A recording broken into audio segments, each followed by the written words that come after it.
Welcome to Reality Bytes Radio on the 30th of September. How time flies while you're enjoying yourself, eh? And delighted to have Alan Watt back on the line again for some more of his insights into what's going on. Can you hear me okay, Alan? Yes, sir. Yeah, great. Where do we start? I suppose... Question. Yeah, well, there's... I don't know if you saw it. There was a Dr. Yedin, who was a former chief scientific officer at Pfizer for 16 years.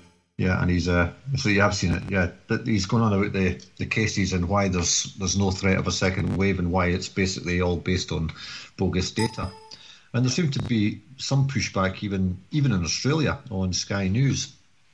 Yes. There was a presenter there spoke to somebody in Sweden talking about this and saying that we should look at Europe, and they keep saying these cases are going up and up and up and up, but the fatalities are just basically flatlined since June, and there's nothing actually happening.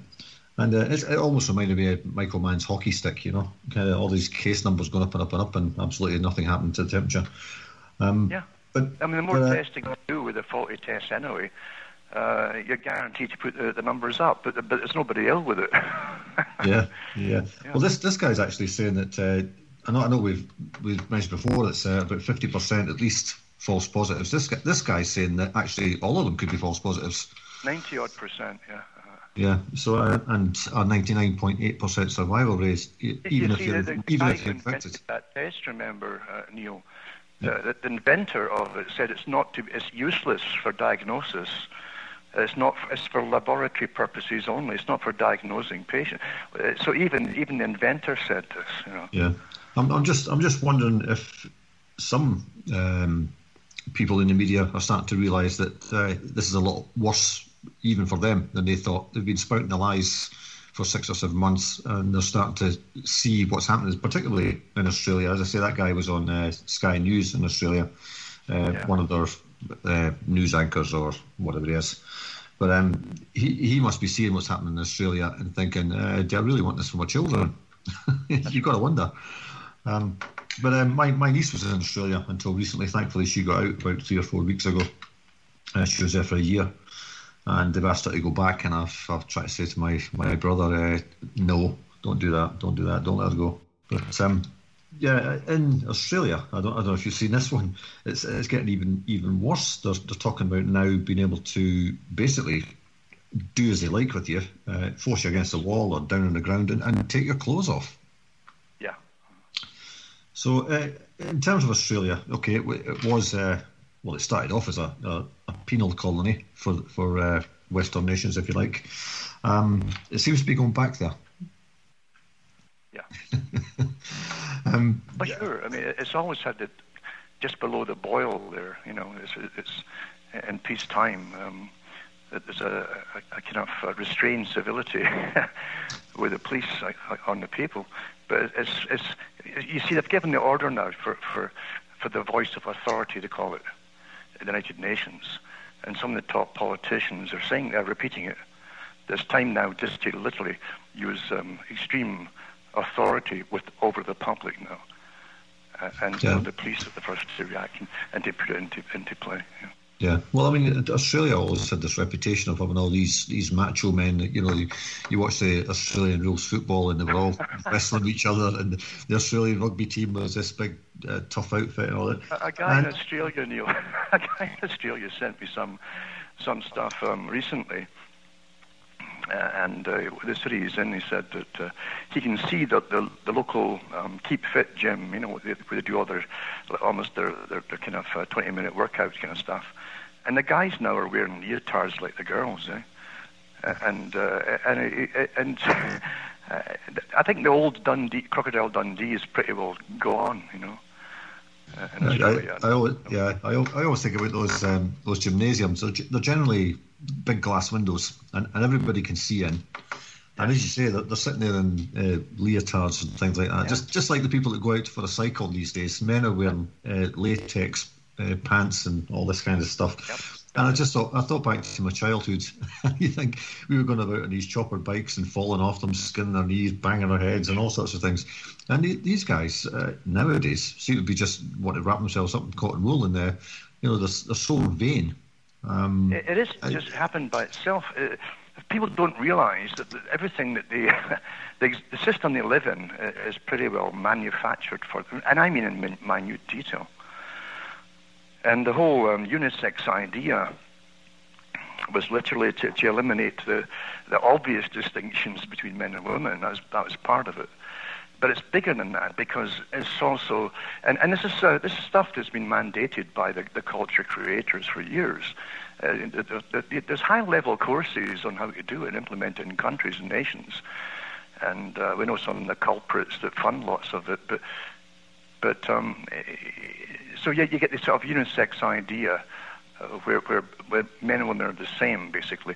There's also sustainability is interwoven with all of it, completely all of it. And sustainability is a buzzword for depopulation. Same with climate change, you see. Same with COVID. It's for depopulation purposes, and the World Economic Forum and the sustainability programs is all completely interwoven. But the fashion design is to get people into the look. The look now is thin, you see. For a post-industrial, post-consumerist type society, where goody people are complete vegans eventually. I mean, that's pushed from the very top of the United Nations, veganism, It was pushed years ago when I did the talks on the big 5 agribusinesses and the chemical industries that they own for the pesticides and the herbicides, pushing complete veganism. And again, you get overdosing of the kind of zyto and phenol estrogens affecting men as well. But the thing is, they're all looking so thin, and this is the good, approved look. You see, it's approved. If you look at the rioters in the streets, the protesters in the States, they're just like this cold weather, so they burn houses to get heat. But if you just look at them, they've got you swear they had their pants painted on them, the black pants. Remember years ago, back in the 80s, they had the kind of spandex type for the girls. You can see everything in them. It's very, very similar, And you're watching all this come to the fore now. You're good, you're approved, you're one of the crowd because you're so thin, and you're probably vegan, or at least you'll tell your friends you are. And that's all approved. That's the new approved format for the young. And anybody who's older with baggy pants or older, or you're bad because you probably eat too much, and you maybe even eat meat. I'm not kidding you. This is. I've seen some of the programs from the very, very top pushing this whole agenda here. Yeah, I copy it, and they have no idea that what they're copying is all designed for them. Their language, the phrases they use, the new buzzwords, neologisms, and their fashions are completely designed for them. Yeah, I remember back when I was at university, I was doing this. It was called Hotel Services Management, but it covered hospitality in whatever kind of context, whether it was prisons, cruise ships, or whatever. And we had to do a stand-up talk for 15 minutes on nutrition and diet and all this kind of thing. And I was working, paying my mortgage at the time, so I was doing 60 hours a week working, and I was just fitting in university when I could. And all the books in the library were obviously out by the time I got there. So I just grabbed what I could and did this presentation on how people's bodies had changed, the shape of the bodies, what was acceptable, what was seen as attractive, 100 years before or 50 years before, and went down that road and kind of went through how the diet had changed and stuff, and how people were now kind of going back to being fat because all the processed foods and things like that. This was before I knew anything, so I obviously noticed something in that. But I showed pictures of naked bodies and that, which freaked out the tutors at the time, although it probably wouldn't now. But this skinny look, and I see articles all over the place now for veganism. Oh, I had a triple heart bypass until I became vegan, and now I'm okay, kind of thing. Well, she's okay because she had this triple bypass, not because she's a vegan. But it's maybe getting people used to being skinny so they won't notice when they're starving. It's more than just that. That's a big part of it. It's like everything else in the present globalist revolution. This is the elites' revolution. It's not the people on the street. They're just the useful idiots, But the globalists have been after this. It already ruled the old system. They're moving their system into the next part of their system. And this is what the chaos all is to train the rest of us to go along with it. And that's why the COVID is being used too, for sustainability, et cetera, et cetera. The function mainly for the U.S. is almost over. I gave these talks many years ago that the U.S. was the battering ram that took over from Britain to force a kind of system across the world. And all the things you're talking about now, even with your fashion and various other things with Jen, are all pushed through the World Bank, based in the U.S., remember, and IMF, etc. And they won't give you loans across the world unless you accept all the so-called progressive policies. And that's why they tie in completely with the Marxist philosophies and the tenets of the manifesto. Because the destruction of marriage is at the top. That's what Carl Quigley talked about. He says, we, meaning the elite group that he belonged to, he said, we are often mistaken for communists. He says, because much of our agenda is in parallel with the same goals. And he's talking about the CEFR and the Royal Institute for International Affairs. So it's the same thing. If you destroy marriage and then you promote all other kinds of sexual activity, and in fact you can actually boost or put the depletion of offspring by pushing dealing with the problems of hypersexual activity, which is abortion. You see, until it's normal now, it's just getting rid of a wart to say to the woman to have an abortion. So they've achieved a lot of goals: depopulation, no bonding, because folk don't stay together long enough to bond. That was also part of their manifesto. When you look at it in depth, they've achieved most of the goals, and yet people always thought it was just this Marxist, communist idea. It's much bigger than just Marxism. Yeah. We're living through a planned society. So the U.S. was a battering ram from World War I onwards, really. Since it took over the financial system, and the taxpayers of the U.S. have been funding it ever since. Yeah. Yes, it's no coincidence that there's a remake of Brave New World just came out there a couple of months ago. I haven't seen it, but it's a TV series of it, and I'm sure it'll be full of sex and drugs and rock and roll, and everybody will be happy. But I was just wondering if some of these Australian cyclists are going down the road with a spandex on, how the authorities are going to get them off them, because they'll need to get a tin opener or something. Well, one thing about them, if it comes down to smuggling food, eventually during all our present ongoing curfews, this winter, upcoming curfews and so on.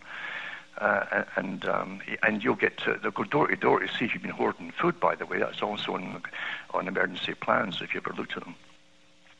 Well, I remember you talking years ago about the smart fridges, and you got all the barcodes on the tins and stuff, and your smart fridge will be telling the authorities. Your smart meter too, and so literally, and all the different gadgets in your home interact as well. So they know exactly what you bought and if you're buying too much, etc. And most of the stuff you buy, even cans, all got little barcodes on it. So they got all that data. And most folk today, anyway, use their credit cards. So they get their point system, so that the stores they buy from have got a complete list of everything. That's part of the deal. When you say, "Oh, I'll get a discount because I'm a good consumer at this particular store. They give me a card."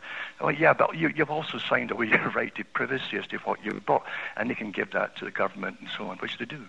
And insurance companies, of course, I think I've heard you mention that before, to basically deny you insurance because you eat too many French fries or you eat too much meat, for example. Your health insurance. But with leotards, you won't have any problems in Australia because any little bulge will show. So I don't know if you went and stashed a Mars bar or something, in this Is that a Mars bar in your pocket? Like, just pleased to see me. Yeah, so I mean, it's Australia. I mean, how far do you think they've gone pretty far already? I've seen. I know you have trouble seeing videos and things, but I don't know if you saw the one of them going through the open air food market. There must have been, I don't know, 100 of these stormtrooper police officer types with the shields and the batons. Their whole face is covered. You wouldn't be able to recognise them. You know, you don't know who's beating you over the head. Seeing, and this is the reason for it. See, nothing in your life happens just by chance. You know, when it comes to culture, and culture changes the creation or entertainment. And remember the old Star Wars. You know? And you saw those particular mechanical. Well, all the troops were they all looked the same, black or white outfits they had on, like a chessboard idea. Here's the good ones, here's the bad ones. But really, they were all the same. They were kind of faceless creatures. You saw the same thing. And what was the one that to do with the Duval was in the futuristic one as well, where they live underground and work in THX. Is it THX one, the movie? You see it there too. Hello. I think we've lost Alan. Okay, we're back on air. Gremlins kicked in again. And I think, Alan, you were talking about the movie THX, was it 1138, I think it is? I think it was, yeah. With Robert Duvall. Yeah, they lived on the ground. And these police officers I think they were actual robots, weren't they? And they were... Yes, they were. And then, as I say, with the Star Wars, you saw those, the so-called white-clad good guys fighting the black-clad. They're both the same, the troops, you know. They were like robots, and you weren't sure if they were human or not. And now you're seeing the same thing with the troops or policemen with their body armor. They look much the same as a Star Wars idea. You've been trained already. They're otherworldly, you see. They're alien to an extent, which makes them more fearsome and terrifies the public. It's intentional. It's designed that way. Yeah. Did you hear what happened in Trafalgar Square at the weekend? Not much. Well, what had happened was they had the usual crowd there, quite a large number, peacefully protesting and getting along fine with the ordinary policeman with the usual peaked helmet on. Until later, when these stormtrooper-type riot policemen came down both sides of them and just charged into the crowd and started beating them. Obviously, an orchestrated thing, and you've got to wonder what ordinary policemen standing around looking at that are thinking. Yes. What's going through their minds? Do you think they're just, that's nothing to do with us. We've done our part. We've been peaceful and quiet, and we haven't beat anybody up, so we're okay. These guys can deal with that later. But ordinary police officers are obviously in the firing line, and quite literally in places like Portland in America and other places where they're getting defunded. I think some of them in New York actually resigned because they were getting defunded. And a lot of them did. Yeah, a lot of them actually retired, took out retirement. Yeah. But why go to work when you get no backup to do your job from the government, or local government, or federal government? So why would you go and get murdered? Yeah.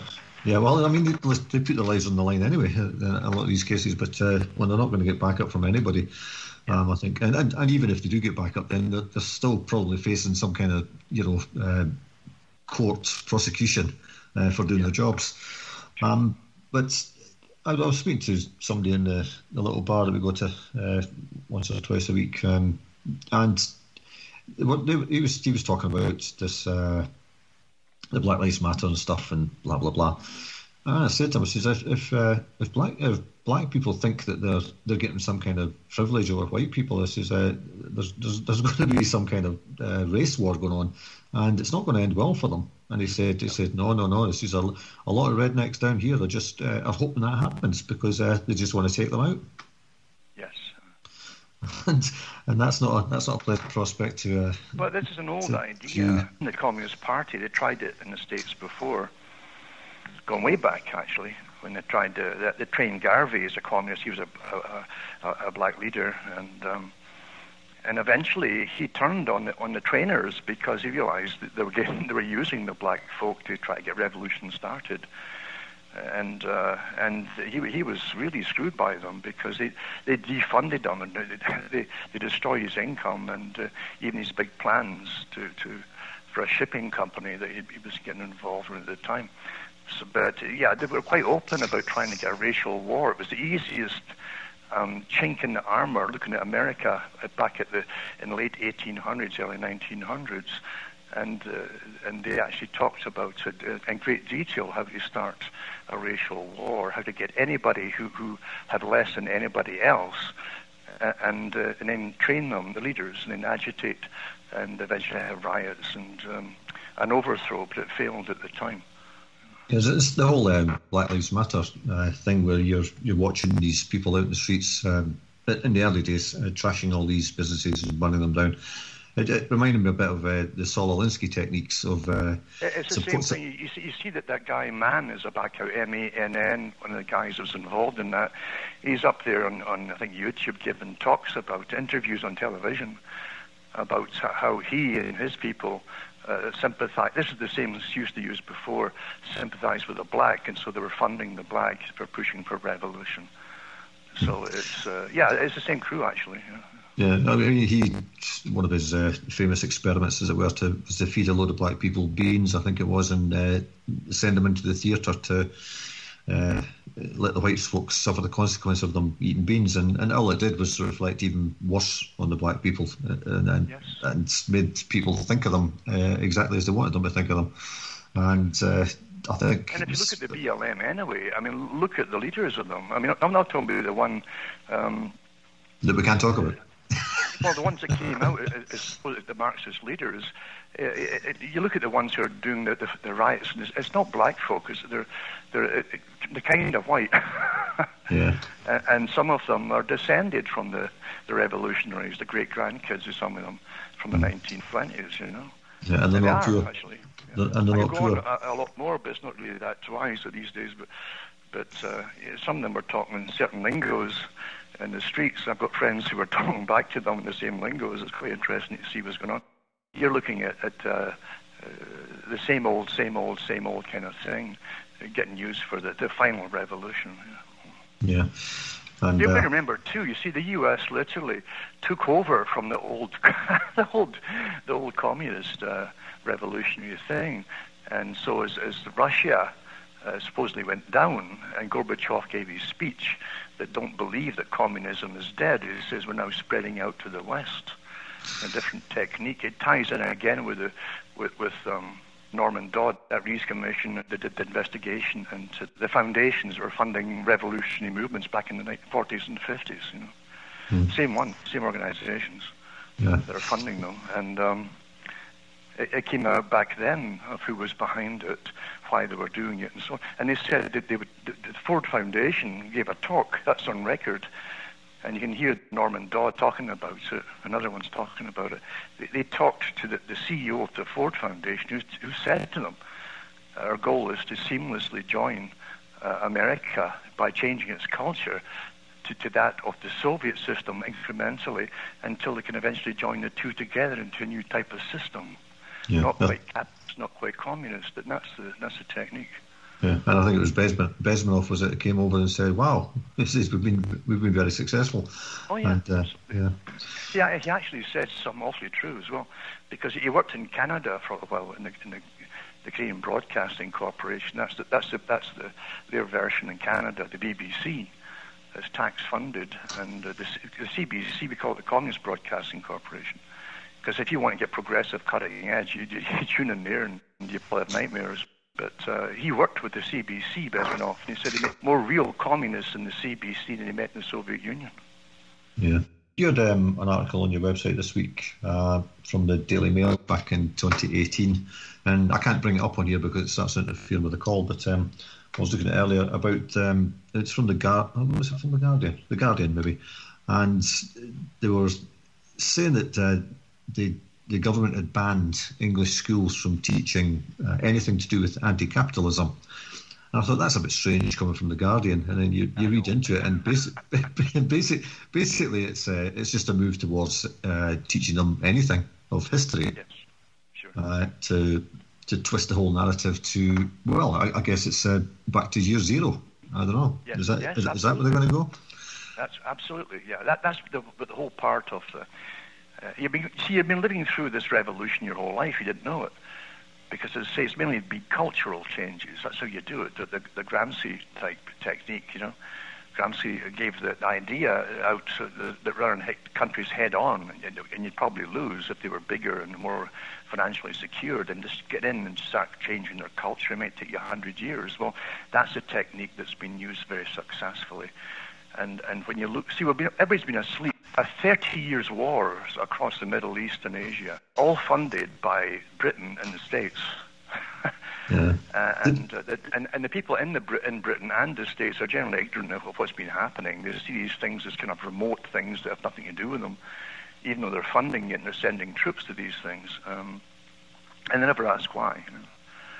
Which is really interesting in itself. The people have been trained never to really go into any depth of to find out the whys of anything, especially wars, like continuous wars, like Gulf War I, that literally morphed right into the Bush 9/11 straight, Operation Iraqi Freedom, as they put them into the Stone Age.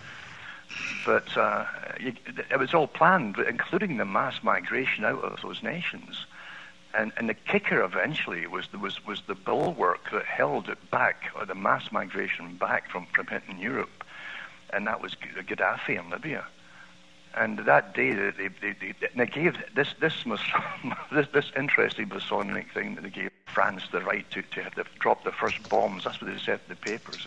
They gave them the right to drop the first bombs on Libya. It was so symbolic in a much higher level. Gaddafi said it before it all happened. He says, if you take us out here in Libya, it says that you get millions of folk every year flooding into Europe and Britain. Well, that was the intention of it. Yeah. You would think that Gaddafi, for all his faults, etc., would be the darling of The Guardian, because he was greening the Sahara and showing how you could make fields out of desert. The Guardian is like the rest of them. I mean, whatever I gave the talk years ago. I said, whatever you're into, they've got a ready-made either newspaper or system or club for you to join. They're all ready-made suits, And it's just like religions too. There's so many different varieties and shades of religion. Whatever you think you might want to fancy or shop, like you do for shopping for religion or shopping for politics, they've got it already made for you. The internet is full of that too now. That you've got all your stars out there. They come out of nowhere. They're well funded by the governments. And well, we just had a disgusting example of that in Ireland with these clowns called Jedward, these twins, and. Talk about nauseating. Wear your mask, do this, take the vaccine, and just sort of pathetic. But, I lost my train of thought then. But I might say too, that was Rees, I think. Rees, not Dees, but Rees. The Rees Commission. Yeah, and that's so important to go through that, because here's a man that was sent out by the Congress to investigate it all, who literally, even when he gave the interviews years later, he was still in shock to find out that everything he believed in and the reality, the kind of fake persona of the country, the nation state, was completely different than how he'd been raised and how his parents probably had believed too. And he was still in shock in finding out that there's a vastly different system running the show. Yeah, I was going to get back onto that Guardian article. They said that they want to teach anything anti-capitalist. It made me wonder what they were permitted to teach them, because it doesn't say in there they've not to teach them the WHO's sex education program, grooming them all for paedophilia. It doesn't mention that. So that's obviously permitted. That's sustainability. You see, as long as they don't have bear children, they can do whatever they want. So that's the whole idea. It's also amazing when you go into some of the organizations that have been around for years, that helped with other organizations networking together, given governmental authority, by the way, to change the cultures. And the Frankfurt School was one of them, And you find that Theo Adorno talked about destroying the West right down to the very essence of everything that folk believed in, including, he said, right down to necrophilia. He says, we won't even stop there with changing the culture. Yeah. I mean, everything that you thought was nice, good, and sacred and decent had to be utterly not just destroyed, but buried. Yeah, I mean, if you go beyond necrophilia, where does that take you? Well, who knows? When you when you see the fare that they've been pushed for entertainment recently, I mean, for years now, actually, getting worse and worse, the people literally are debauched already. When they see blood in the streets and folk getting tortured and slaughtered in the streets, but tortured before they get killed, they're already psychically prepared for it. Yeah, well, they might even enjoy it, some of them. Yeah, well, sticking with that. I don't know if you saw the clip of the girl being tasered at the. She was watching a college football match or something. That's right. With her mother beside her, and somebody's filming it from the stand. Again, getting back to these macho men, they're standing there filming this huge guy, this huge. I think it's just a security officer, but he had a taser. He wasn't a police officer. And literally wrestling with this young girl, and the mother standing there allowing it to happen. I thought, why isn't she? I thought she was maybe not related at the time until I found out later that she was a mother. I thought, why is she letting this guy do this? And then there's people standing around filming it, and I'll just sit and watching the game as if nothing's going on, and it's beyond belief. Here's something that folks should understand. I've said it so many times that we are the most studied species on the planet. It's not ants or mice or rats and mazes, it's people. And I've looked for many, many years at consistent, repetitive studies on human behavior. When you see repetitive studies, and you'll see little things coming out every year by different organizations or MIT or somewhere, or the American Psychological Department. They're getting funded to put out these studies, constant studies.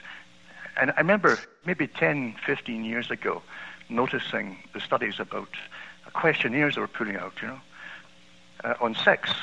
And they had all kinds of questions and the age groups from up to, it was about 10 years old to 15, 15 to 25, 25 to 45 and so on, about do you mind gay sex, and so on. How about gay marriage?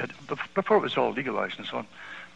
And I'm talking about marriage itself. It's quite fascinating to see the old, and it's not that old, it's about 20 years ago, how many folk literally were against this or against that, whatever, or they weren't comfortable with. That's how they phrase it, But every year they put out new studies, or every few years, to see if more folk had gone. And sure enough, and they actually admitted in the studies, it was because of the early education and the updating of the same education in the school system that now the youngsters were way ahead of older people. And older were about 20 years old, right? But way ahead of the folk at 20 for saying it was quite acceptable. So that everybody's been trained incrementally into a whole variety of things sexually. And then when you see the fare they've been given from was it 40 Shades of Grey or whatever? I never watched these things. I don't have a TV. Shady Grey. Shady Grey. Yeah. And which is S&M, I think, isn't it? I believe so. S&M for entertainment, yeah. And then you've got grandmothers and everything watching it and buying the discs or the series, from the stations. S&M, I guess, is small-minded. I don't know. Small, oh, yeah, definitely small. But yeah, it's fascinating to see the studies as they're giving you the new stuff and then getting your feedback from people who are unwitting fools for filling in all these questions because they don't even get themselves where it's all going to, where it's supposed to go to. So yeah, I mean, you're watching the Adorno idea being fulfilled, and folk can't even put it together. Yeah. Well, it's just entertainment. Well, what do you think he was talking about? Yeah. Well, Paula was telling me that maybe a month or so before this whole COVID nonsense started, there was somebody running for election here who was totally against homeschooling, totally against it, wanted to ban it. And a couple of months before that, she went full circle. And then here we are. We've got people getting taught at home on the computer in their bedrooms privately where the parents are not allowed to view what they're getting taught. And there was a report came out, I think it was actually Florida, I can't remember, but they were getting very concerned that people had decided, well, we'll just keep our children at home, thanks very much. And they're pushing now to get them back into schools. Sure. I mean, is it because possibly their parents are actually teaching them real things? Well, you probably saw the one with one of the teachers who's also a social activist. he was the one who was named the paper for being concerned that the children, that the parents might snoop into what the children are learning, because he was all for promoting all this stuff we've just been talking about. That was in Tennessee, I think, and the lady had to sign a waiver to say she wouldn't be in the room. Yeah. Yeah. Well, some of the leaders of the avant-garde of the, you can call it what you want. The Communist Party is one way of doing it. That Rees Commission and the Norman Dodd that gave the interview, in fact, they went through some of this too. If you really go in depth in their books that they came out of that actual inquiry. So this is an old idea, and the Communist Party, if you want to call it communism's a front, as you know. We can't go much deeper into that, but it's a front. And the people that they use are always used, to get it all into play. But they're not going to be the winners themselves. The people who do all the stuff at the bottom. In fact, they get rounded up afterwards because the system that used them can't allow them to continue that way. When the people find out they're not getting what they actually fought for, yeah, they get eradicated. And I guess it's. But anyway, I guess it's the same. I guess it's the same technique. Deprivation, step by step, is a big part of the total destruction. Going way back to Gramsci, and it's been awfully successful until literally people. There's no shame at all or blushing at voyeurism, which is what television is. Voyeurism into deep sexual affairs, and it's so addictive, which they know too, so incredibly addictive. That's part of it as well, and that's why they push it so much. Once they're addicted to that, no one's going to have a stable relationship, male or female. Yeah, I remember because when you see things there that don't really happen in natural life. Yeah, I remember it's addictive, and you want a bigger high and a bigger high, and so you end up with mass promiscuity. You actually see it in the Matrix movie. They showed you a lot in the Matrix movies where they go into Zion underground, deep underground, and you had this strange kind of orgy scene when they're all dancing and going crazy and so on. That's the system of the future is showing you there. I remember being a young boy, and there was 4 children. You'd be sitting in front of the TV with your mum and dad. They'd be watching something. It could have been that ridiculous soap opera, Coronation Street, or whatever it was, and they'd be watching that. And if somebody so much as kissed each other, they'd be saying, "Oh, you don't be watching that. You don't be watching that." Yeah. And now, as you say, people don't even blush if they see basically what's pornography portrayed as entertainment in a movie or something, and sit there with the parents and watch it. And it's baffling, really. But going back to what you were saying about the so-called street revolutionaries, as you were being rounded up and dealt with because they can turn on the new system, as it were. Do you think is it the same technique used on the military when they come back? Or the same process? They dehumanise them and they pull a few up for war crimes or whatever, and just give them a bad name. Oh yeah, they certainly do. Plus the military itself. Years ago, that article was out there, and they called it the chemical soldier. It also had about advancements in the soldier and how he'd be on super drugs and for people to be a super soldier. Well, they actually put them on lots of these drugs, and they're never the same afterwards. It would take them years to get the stuff out of their system. It causes permanent damage in a lot of them. They've got soldiers today in America that have done so many tours duty that that's all they know, a lot of them. You can't go on like that as a human being, getting sent to hotspots, watching the misery. It doesn't matter about IQ levels or anything. You see the misery. If you go into Iraq and you see that it's still bombed into the Stone Age pretty well, and you see the misery caused by previous generations that your troops went in there, you couldn't possibly start saying what on earth are we doing here? What have we done here? And of course, if you start thinking that way, you're going to find out if you really have the ability to go beyond your conditioning, because soldiers are incredibly conditioned, and they're trained not to think and not to feel. That's what a soldier really is. It's just to obey. Even to survive, you've got to live on your instincts, basically, fast and Pavlovian type responses. But if they start thinking even in a few days off duty, or they go home and leave or whatever, that's when things crash in on them, and they say, well, what on earth are we doing? What's really behind this? What's it really for? And if they start to get on that road there, that they're there for a different reason altogether, maybe even for a different nation or a different purpose or something else, Americans aren't benefiting from any of this at all, as you know. No. That's the big problem right now. They're left with the bill, and as you pay for it all, there's less money to spend at home on all the things that should be spent on in a post-productive world, your post-industrial society you're living in. Yeah, all that money that's extra for taxes is going for the military-industrial complex, and to pay for all these bases across the planet. Yeah. It's not meant to go on forever. And back in the 1930s, as I mentioned before, when you look at the amazing books churned out by the Council on Foreign Relations and the Royal Institute for International Affairs, when they had their annual meetings, international meetings, and they've got a group for the Far East, including Australia, and some of them they held in Australia. I've got the books here.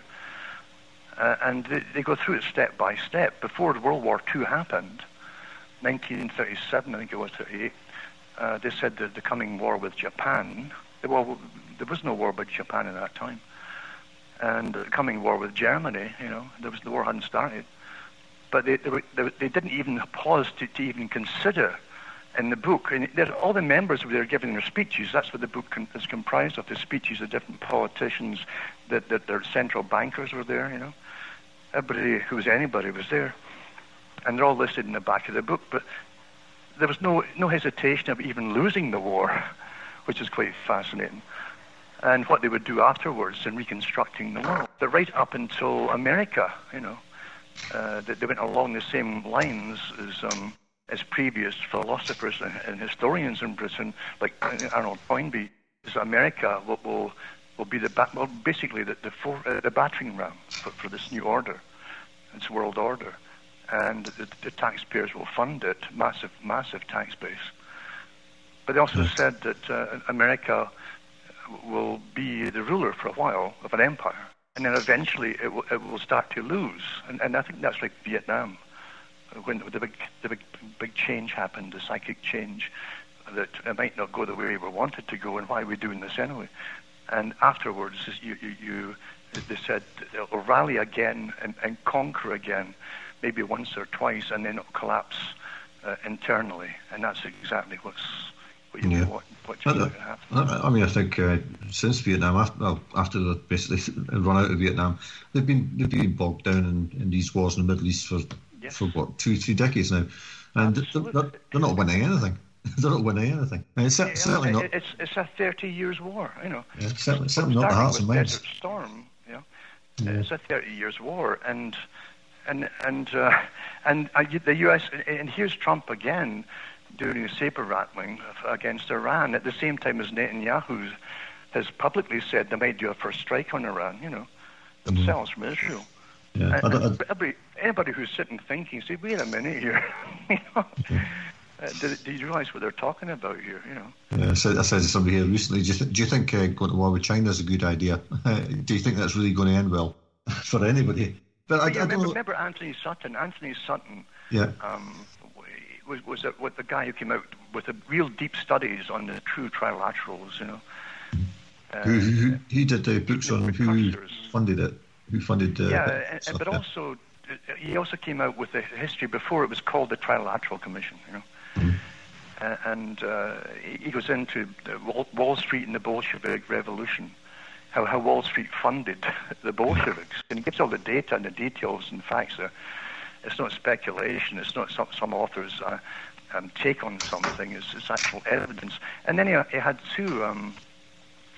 He had the one about who funded Hitler, and another book called "The Best Enemies Money Can Buy." How you always fund them up into prominence, then you get the wars going. And we've all lived through, if we're awake at all, the transference of all your factories to China with free trade and the GATT treaty and so on. I did talks on them years ago when it was happening. I said, doesn't anybody notice that all your factories are literally uprooting physically going over to China. They were even sending, in Canada, they were sending foremen over from different factories to train the people over there as their factories were getting moved. And we paid, under the treaty, the free trade treaty, same with India at the moment, free trade, we paid these factories and these corporations to physically move and put up their offices and their factories over there. For 15 years afterwards, under the treaty, if they claim they've lost money because of the move, in the 15 years, then they pay no taxes, and they can for 15 years, and then they can actually renew it for another 15 years, so they never pay taxes. They make stuff cheap over there, and then sell it back to us again. The same thing. That's what free trade is all about. And now we're doing the same thing with India, and a whole bunch of other countries, by the way. And we're paying for the postage. Look at the stuff from China. People think it's wonderful. Oh, I can order this from China online, and I get this come back within a week, and it only costs about $1 or $2. I can't post a letter here for that kind of thing. We're paying for it all. Our tax money pays for China's posting the stuff to us under free trade. Yeah, it's like on the go yet. Yeah, it's like the Indian guy who was the head of the IPCC at one time, and he was high up in the executive of Tata, and getting all those the coal burning plants and all the rest of the steel plants all shipped over to India and rebuilding them again for free. And yet he was talking about climate change. Was it Pachuri too that was head of IPCC? Pachuri, yeah. That's what I'm talking about. And that's right. He got a massive grant, and he opened up coal mines in India. Yeah, and steel plants. That's right. I remember doing the talk years ago on that. Yeah, and it's a complete farce. The guy who was writing pornographic novels in his spare time and grabbing the women publicly. I don't know what he was on. The same stuff as that other guy that used to be with the World Bank. He was. Probably watching too much. These drugs for hypersex, these characters, They're probably watching too much television. He's watching too much television. Well, he certainly enacts out what he was seeing, Yeah. I was talking about the drugs and stuff. It makes you wonder how screwed up these guys are that join the army, and they're over there actually see what's been done. I remember the picture that came back when I think the Iraqis were trying to leave Baghdad or one of the other cities that had been bombed, and there's a whole line of them, maybe a mile long, with these trucks that they just strafed with whatever they'd strafed them with, and the bodies were basically caramelized. And I can't understand why young men can see that on the televisions when and then they'll see the ads to join the army or the navy or whatever it is, and think, well, wait a minute, that could happen to me. They did the studies back in the 70s and the 80s on all the coming video games, even before you got the really good ones coming out. They did lots of studies. They had ones out, by the way, for the military. Years before, they even had them just at the end of World War II onwards, got better and better. They're kind of video types, but they're actually for training people to kill, because it's not easy to train folk to actually do the killing. You can go through the movements and so on, but when you actually kill someone, it's a different thing. Unless you enjoy it and you're a psychopath, They had these incredibly good games. They started off with the ones for World War II aircraft for shooting down enemy planes, and they had real footage in these kind of video things, And then they went on and on from there. Then when it came all digital into internet, they gave the plans to Japan. Japan started to lead the whole charge for making more improved video games, very realistic. And the Department of Defense of the U.S. funded it, most of it. And then they did the studies on Pac-Man even, and other ones as well, to see if it was addictive to the youngsters. And they studied them all from the age of maybe 5 right up until about 20 to see if it made any difference on their psyche and how they viewed the world or anything. And they did. They had more blunted feelings regarding humans themselves, and we got more and more realistic. They were invented for the military initially. They started selling to the public because they wanted, and I gave the talks, it says they're going to raise a generation up for the military with these games. And sure, now we'd actually have these articles out there saying from Xbox to the battlefield, Yeah, wasn't it Arnold Schwarzenegger that did a tour of one of these factories with all these war games and stuff, and he said this was I think it was the governor of California at the time, and saying how good it was to train the children. Yes, And that's what it's for training a generation. And sure enough, you've had them across the Middle East now, literally just for years and years and years. They trained them in advance. And they did documentaries only a few years ago. They're talking to some of them who were playing on the Xboxes, who were going into the military, and they even took you into some of the recruitment offices where they have the same games in the recruitment offices for them to play with. So they go in there every day and they'll play and walk out, and eventually they get to the recruiting sergeants, and then they can get talked into it. Yeah, it blunts your empathy. They're so used to seeing heads explode in a virtual world that it's nothing at all in real life. Yeah, I often wonder if these young adults, children, I see people 40 years old have been playing these games and you think, what are you doing, and it makes me wonder if when they're playing online, they're supposed to be playing with their friends, and there's all this fake battle scene. It makes you wonder if that's a training exercise going on, and you get a knock at the door one day, and they say, I believe you're very good at whatever it is, some murder game or whatever. Sure. Says, how do you fancy coming to work with us for a little while? Well, you said that, and it's happened because it was maybe 4 or 5 years ago. There was articles. Actually, ads from the Department of Defense where they were buying a lot of these used games that had the recordings of the users in them and the different systems they set up themselves, the users, for the battles and all that. And they'd actually analyze them to see the difference of that generation's mentality and their ability to possibly kill in real life as to the people who had never had that before, the previous generations that didn't have the games, Yeah, so you're quite right, actually. They put millions too. They're millions of dollars are putting out to buy them back, these games. Yeah, a number of years ago, Paula's son took part in an exercise he was in high school at the time, wasn't even in college, and it was run by the military, and they were to design a system to hack into a computer.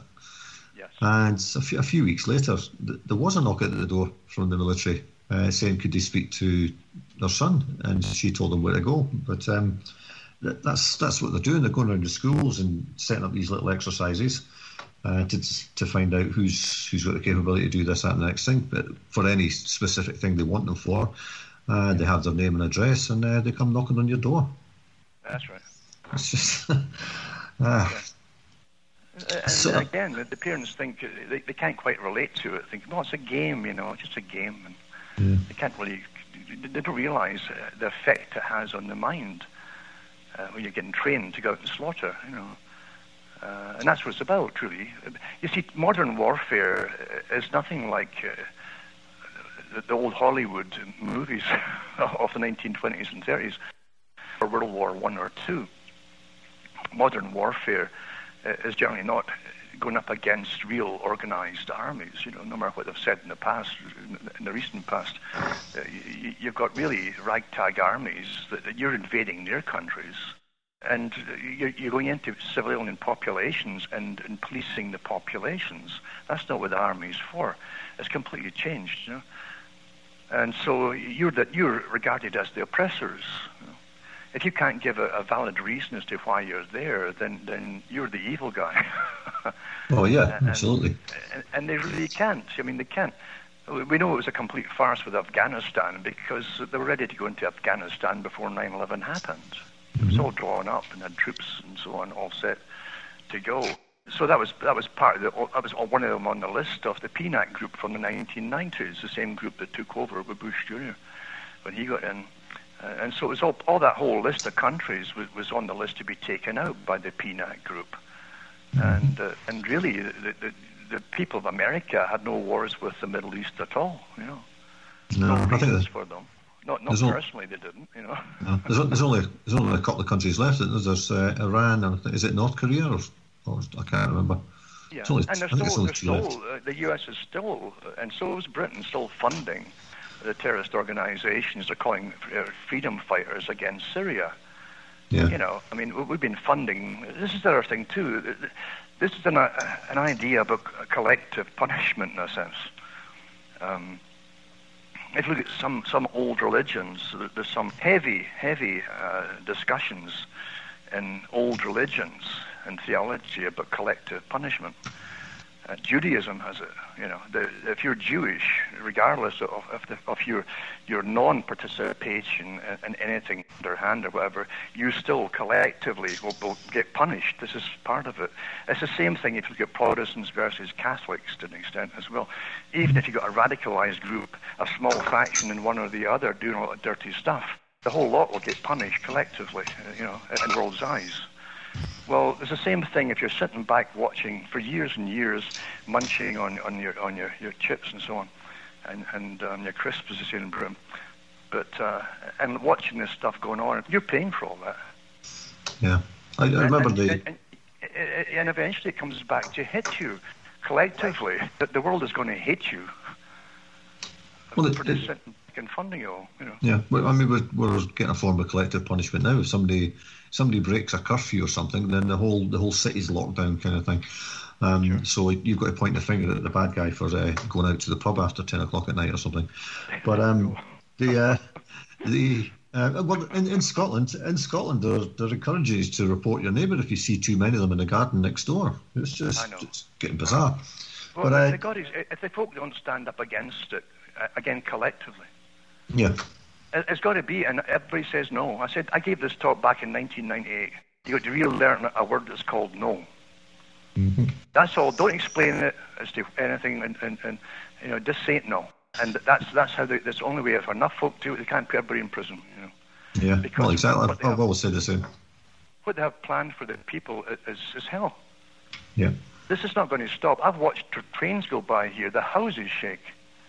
They've never had such heavy. This is goods with canned stuff and so on. Going to the bases further north there for NORAD. That's where they are. It's further north of me. Underground bases, and you're for the stuff I've never seen so many trains in all the time years I've been here. Every day maybe 20, 25, sometimes 30 heavy suckers, miles long, and it's not going to stores, believe you me. And what you're looking at here is quite a few years of massive lockdown. Yeah, well, they put reports out saying that this is going to go on until 2024, 25. So there's your definitely. Yeah, I mean, if it goes on that long, it's going on definitely. And you see, this is to change the whole structure of existence. Yeah, it isn't. COVID is just an excuse. It's the whole sustainability idea, total lockdown, post-democratic societies. That's a big part of it. And they've said at the Club of Rome. The Club of Rome is like the big think tank that manages the cultural changes for the elites. And they've said it, that the whole agenda for sustainability that they couldn't get people to comply with through the climate agreements and so on. Cut back on food, cut back on farming, cut back. We can implement it through the COVID, and they're just overjoyed with what they're doing. And they've already started it. They said that they wouldn't allow businesses to open up, any kind of business, unless these unelected panels in your community see at first what you do, and are you wasting materials, are you causing carbon, blah blah blah, and they're actually not allowing certain businesses to start up again. Yeah, well, you've got just before I go into that bit, we've had a report come out. Somebody tweeted something out that they'd seen UN vehicles coming into Cork Harbour yesterday, and there's a bit of speculation about what they're for, but they could just innocently be troops coming back from some exercise or whatever. Cork, was it? Yeah. Cork, yeah. Yeah, well, see, Ireland is one of the biggest suppliers of troops for the United Nations, and they go off with their white armoured vehicles. They train in Ireland. They're based in Ireland, most of them, and they're a big part of it. I know some guys in it, in fact. Yeah. Well, going back to, we're talking about Agenda 2030 now. Gavin Newsom in California, he said he's going to get rid of sales of petrol cars by 2035. So, I mean, 15 years. And, I've said to people here, what are you going to do when they come for your cars? And they say, well, they won't do that. Well, there you go. There's California already. And 15 years is not a long time. That's... No, my mom used to say, she was kind of up on the kind of cultural part, at least all the stuff that was getting pushed out of California. or Hollywood, and she says all social cancers that start, they all start in California and spread out to the rest of the world. Yeah. That's where anything that's avant-garde and progressive all starts in California, and it gets pushed outwards. And that's so true. I've watched them my whole life, you know. Yeah, well, I guess the Irish government's taken that on board because the national bus company there, Bus Éireann, have decided they're not going to supply buses between cities anymore. So there's your lockdown going to be implemented for every city, and you won't be able to get out. There'll be roadblocks, as there have been already in Ireland, stopping you going from getting out of Dublin or getting into Dublin. Sure. And I think there's talk of them doing the same thing in Cork as well. So who knows what those UN troops are for? Well, maybe they are there for Cork. Who knows? But they'll let them loose at the right time. Yeah. And don't forget too that what Kissinger said in his talks in California, it was the 1970s or 80s, can't remember now, but he said that he was giving a talk to an audience in California, and he said he was talking about the United Nations, and the people were all boo-booing, and we don't want the United Nations, communist organizations. He says that if under the right circumstances of famine or starvation or the like, he says you'll welcome them, including Chinese troops if need be. That's what he said. Eh? Yeah. You can actually find his speech up there. Yeah, I put it up years ago. But I mean, their reality, the ones who helped plan all this, are completely different from the people at the bottom. And it's like the CIA. The CIA was never there to help Americans. You know, there was agenda. There's people in Trafalgar Square on Saturday saying that when these police officers came in, to charge the crowd, said many of them looked Eastern European. They didn't appear to be English police officers. So where they came from is anybody's guess. Like that's going back to European. I'll tell you, the same thing happened in New York after 9/11. I know from some people I knew personally there who were in touch with me at the time. One woman who was a nurse down there, she'd applied for if you were afraid of asbestos and so on, so you could put your name in and you'd get a special vacuum cleaner for your apartment or your house, and she fell for that and went for it. Well, she was there one day, and this kind of SWAT team came in, but all actually kind of Far Eastern looking people, and there's a woman in charge with these black outfits like something from a sci-fi magazine, and they had a GPS with them, and into the room, the whole thing, and told her to stay where she was, and they did a location thing. They weren't interested. They said they were there to check the vacuum cleaner that she'd got. Absolute nonsense. Didn't even look at it. But they're all heavily armed, by the way, you know. Yeah. But I heard it from other people too that I knew at the time that they didn't know each other, so they gave me the same stories of the same things happening to them in different parts of New York. You know. They said they appear to be Eastern European. I don't know how they ascertained that. It said, but they were very young, and I mean, if they're very young, they're highly unlikely to be trained riot officers because they tend to be a little bit more experienced. But sure. And they said they had manic, staring eyes and were aggressive right from the start, beating their truncheons in their hands and all this kind of thing to rile up the crowd and all this kind of stuff. Oh, yeah, you've definitely got them. Some of them were caught years ago here when they did anti-globalist agendas, where they were having the globalist meetings, or huge student demonstrations at the time in Canada and in the States. And I remember in Montreal, I think it's Montreal that had one of the big globalist meetings where they publicized them, etc. And it was just the WEF group that went there too. They managed it all. But I remember you had the same kind of characters that would turn up at these meetings with the masks on. Folk thought they were Antifa, you know. This is years ago, and dressed exactly the same way. But these were the only ones who threw gasoline bombs at cop cars, and they did it in Montreal. Well, they caught 4 of them, and some of them saw the photographs in the papers and had combat boots on, these guys. So looked into it, for sure enough, and they were they were members of a very secretive unit for the police in Montreal. They were doing the actual firebombing. Yeah, I remember the pictures they showed you, the soles of the boots, and they're all exactly the same. That's right. The same treads. That was a clue that for folk to investigate further. But you definitely have a supra force already established to deal with international terrorism, including if the public themselves are declared the terrorists, like the general public. It's already out there. They're trained and all the rest of it. You know? Well, we are going to be declared terrorists if we don't take a vaccine. Well, yeah, absolutely. If you don't do what you're told with not just the vaccines, a whole slew of things they want you to obey. Yeah. And it's not going to stop. This is a whole new way of living, and it's going to be getting ordered every day as to what to do and what not to do. And this is the authoritarian system. Yeah. It's post-democratic. Yeah. I mean, a lot of so-called protests in the past did come from students. And in Scotland now, you've got this Nicola Sturgeon, this real maniac leading the country and locking students up in their dorms. And then she's kind of backtracked a little bit because there was big pictures put out of these student accommodation places to put them in now look like prisons anyway from the outside. And they all had signs in the windows saying, "Help me, Mum," and all this kind of thing, and "Let me out," blah, blah, blah.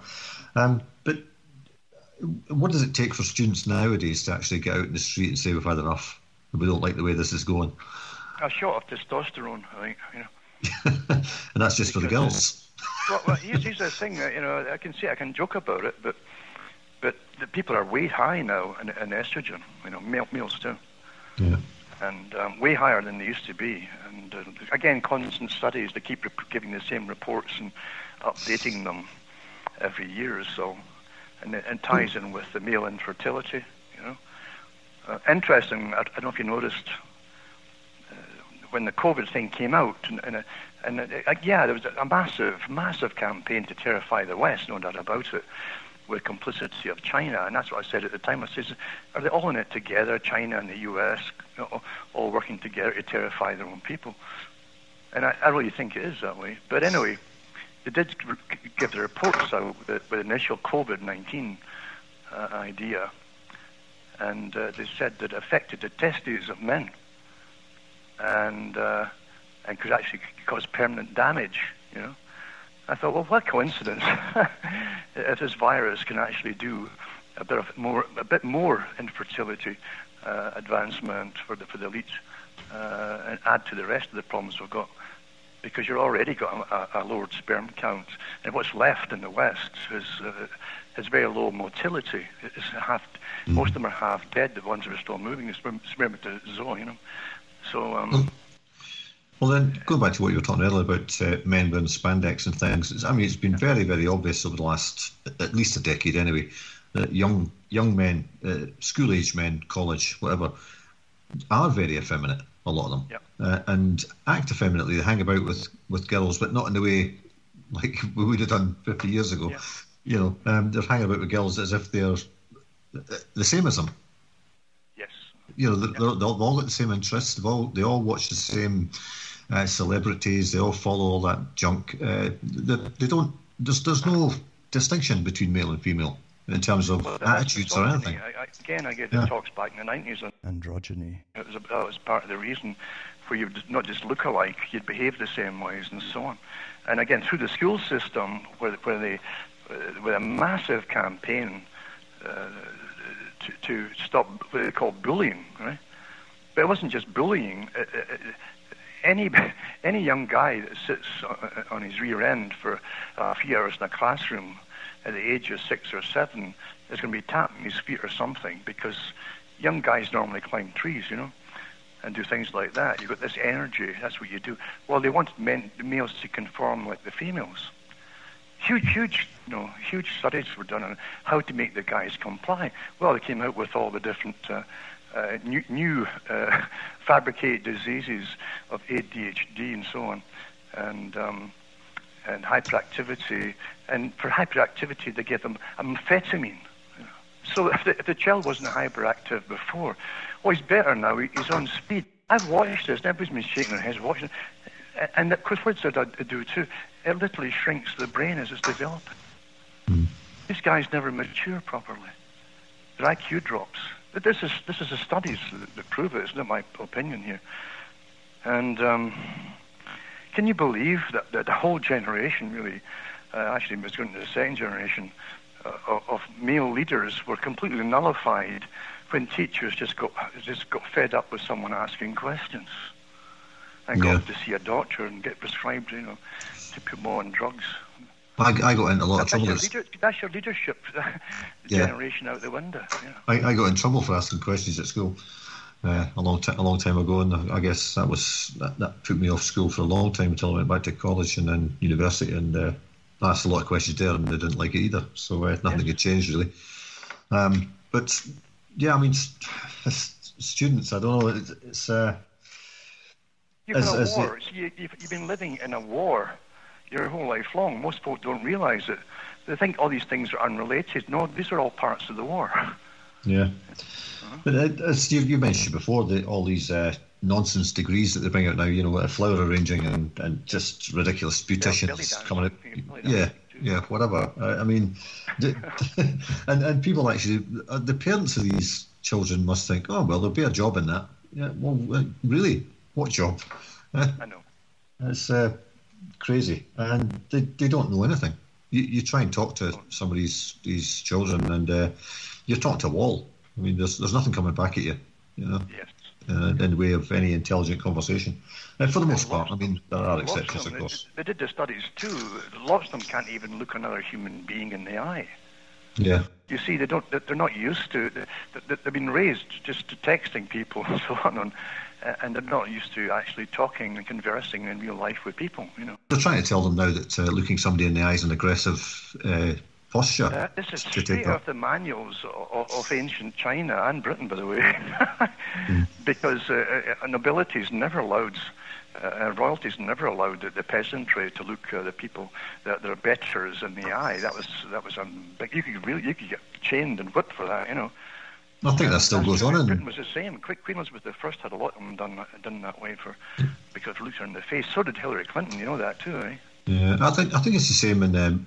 Today in Buckingham Palace, I think they've got to walk past with their head bowed, and they're not allowed to walk on certain sides of the corridor and all this kind of thing. It's subservience, you see. It's just politeness. It's subservience. Yeah, and it's getting that way with the politicians as well. They're all adopted this what's his name, Mussolini type posture, with the raised chin and the looking down the nose at you. So you can't even look them in the eye because they're looking down at you. They're not looking at you. They're looking over your head. And again, too, it's interesting, that whole phenomenon, because when you look at how the communists, the early communists were quick off the mark in adopting the Germanic filmography techniques for propaganda purposes. And a lot of old silent ones on the hero type, the new Soviet hero. But you see the techniques that were used. And the hero, a little guy, would start off in his little peasant village. And as the time went on, he became the hero and kept factories going single-handed and stuff like that. The camera shots took him from below to look like a giant, you see. And so they made the screen bigger. And then the same thing happened with Germany, with Leni Riefenstahl, She did the Triumph of the Will, was it called, that movie? And she used techniques and she made everybody look like giants, with the shots that she took and the angles. And that's no mistake what you're talking about now. Almost everybody out there's got these massive giant screens, and it's all catering to them to make these folk look superhuman. Yeah. Well, it's I can't remember the name of the movie, but Inglorious Bastards or something it was called. Oh, yeah. And it was about the war, and that Wiesenthal was mentioned in that. The lady in that owned a cinema, and she was having this Wiesenthal season. And exactly as you said there, they got this young soldier guy, and he was a great marksman, and they made him into this great sniper, and he'd murdered 50, 60 of the enemy, blah, blah, blah. And all the camera angles were like that. They were looking up to him, and he was up in the clock tower, and he was a big hero. All exactly the same way as the movies were done in the 40s. Oh, yeah. Exactly the same way. Mm-hmm. And they're doing the same with the politicians, of course. Exactly the same they give techniques. You the big screens, high definition, and then they seem larger than life, including the celebrities that everybody's stuck on, Mm-hmm. They actually get embarrassed when they see them in real life for being pretty short or maybe even a bit pudgy, and some things like that. But the TV screens make them look like they're giants and superhuman, and that's intentional too. Then you follow the stars. That's why they make them stars. Yeah. And the nobodies follow the stars because they haven't found out that they're somebody themselves yet. That's what they do. Yeah, well, again, go back to the students. I mean, that's all they've been brought up with. They've been brought up with this whole culture of celebrity their whole lives, and they Absolutely. don't see any too, real here's people. another big thing too. I remember talking to people years ago, and they were teaching at universities. It was a discussion about the future for the youngsters of the West, and as it turned out more and more ridiculous degrees, the competition rises all the time, because with the amalgamation, which again goes back to the 1930s for the CFR group, for the amalgamation of the third world countries into the first world countries, they knew that this is so interesting, really. The families that would succeed, they said, in the 1930s, this is your own elite, talking here, the ones that manipulate and manage things. They said that the families from countries like India and China, they'd still have intact family units. But the ones in the West would be degraded as they progress towards a different system. Well, naturally, they actually said that the children would be far more successful for the ones in the family units from China and India than the ones in the West, as the ones in the West became more freer. And sure enough, you look at the students from China in the West and the ones that come over from India, their children, they'll study and study like crazy compared to the West. And that they have decent homes where there's not screaming and argument or whatever, or the problems there are drugs. And so they are getting used at the moment for the middle class bureaucracies that are running over us, actually. Yeah, it's funny you mentioned it. Planned all that time ago. It's just astonishing to sit and watch it for your whole life long. Yeah, you mentioned Indian people, and it is amazing because everyone you meet from, well, call it a middle class family if you like, they are a very cohesive family unit, and they're all like doctors and lawyers, and they're all very well qualified people, because they have that kind of I don't know what I call it, strict, yeah. It's so important that the war on the family was done on the West. Mm-hmm. It's still on the go, what's left of it, but I mean, it's pretty well demolished, the family. If you have parents, and the parents can get on in some kind of order, right? There's an order at home, so it's not screaming, hollering on drugs and all the rest of it, or alcoholism, or affairs all over the place. If you have a stable family at home of order, the child grows up with a greater ability to be a good achiever, Yeah, and you can't do it. You can't study at home when there's chaos. No, and they tend to stay at home longer, willingly, because of the environment. Well, here's the thing too. I mean, both China and India, especially, I'd say, they put up more for their children. They'll sacrifice more for their children financially. The West went through so much deprivations even before the World Wars. The Boer War, World War I, Great Depression into World War II, rationing even after World War II, etc. You had broken families all over the place. Wars caused incredible shock to the system of everybody growing up in it. And then you hit it with deliberate plans to destroy the family unit. And bingo, you're going down the tubes as other ones replace you and take over with stable families. But in Britain, the biggest thing that I heard in Britain from parents all over the place, and friends I knew and so on, the parents wanting them out the home as soon as they get them out the home. They did not have the financial backing to even have the children back then. Children because you were living in pretty well poverty after years of wars and Great Depressions. Yeah, and of course there's if you talk about China and the villages, the Indian villages, all the children there are and they're valuable to the family as a working unit, as a working unit. And that's what here's the thing though, that the ones who want to all destroy understand all this. It was a purposeful thing to destroy the West. Nothing happened by itself, always under the guise of freedom. It was a complete war spelled out by, at the very least, you get the communist signs of it spelling it all out. And it was a deliberate war, using Gramsci said, you'll use culture, entertainment, everything to do it all, and they did it. And then they signed all these agreements to take all your work away from you.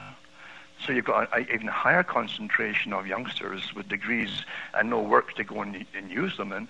I can remember when we were training Chinese in the West, in colleges, universities, as engineers, and sending them back to China, and they had no factories to go back to at the time, because it was in the wind that we were going to finance it and ship our factories to them.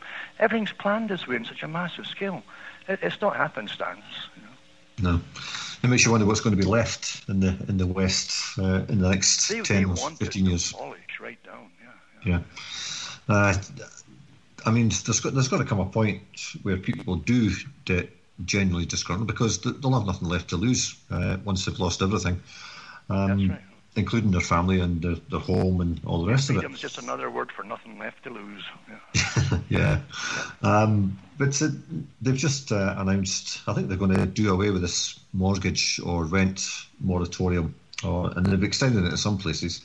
But you've got landlords saying, "Hold on a minute, I pensioners, I worked all my life to buy those 2 apartments, so I would have an income when I was older, and now you're telling me that nobody has to pay me any rent anymore for those." And it's going both ways, and the people who did get money to pay the rent just chose not to pay it.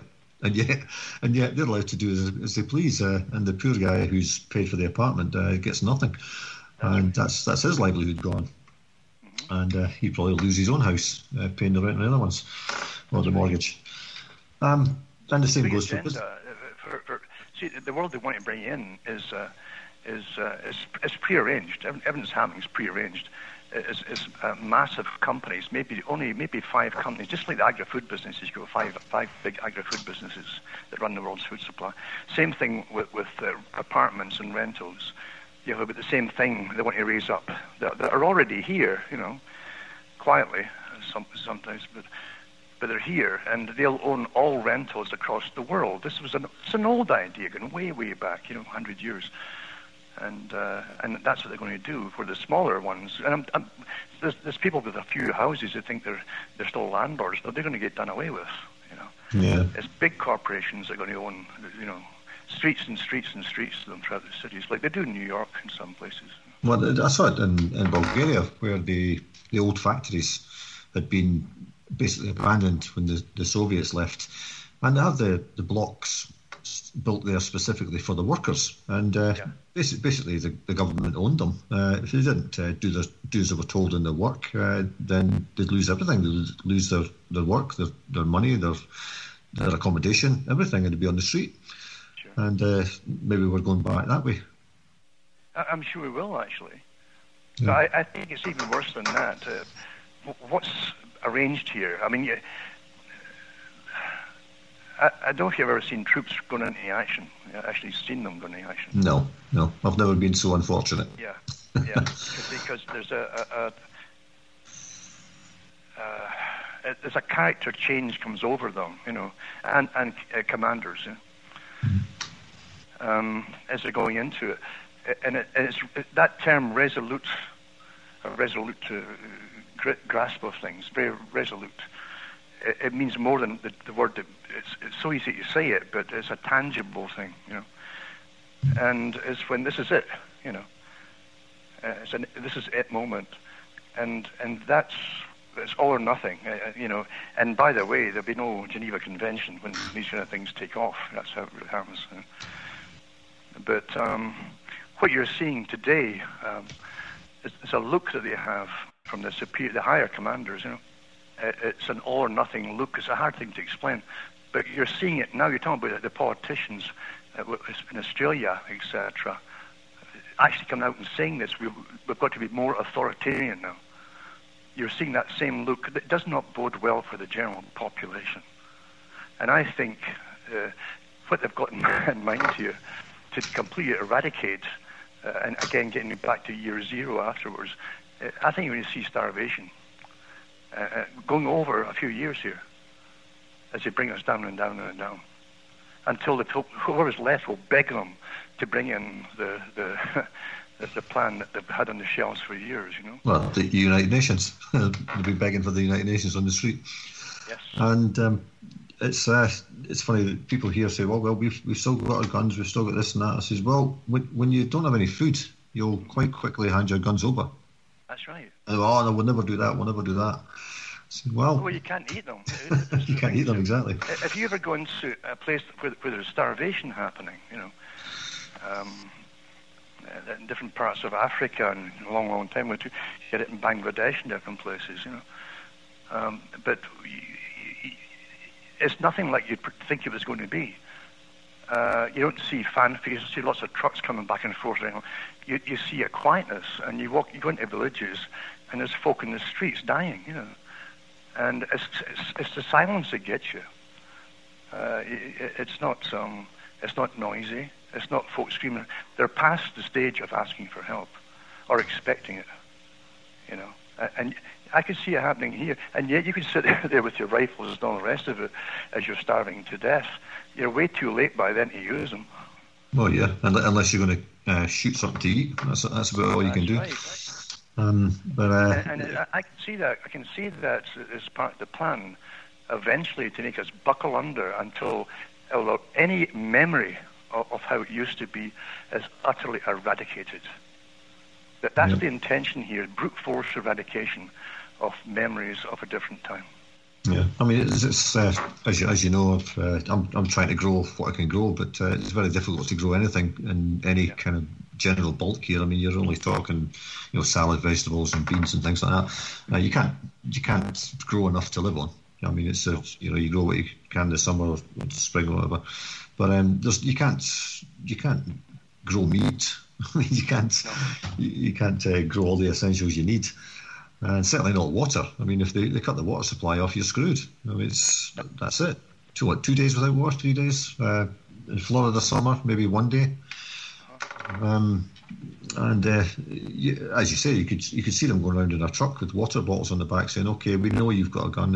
You just hand that over, and we'll give you a case of water today." And that's the way it'll go. They did that in New Orleans when they had when the booms went, and the water flooded in.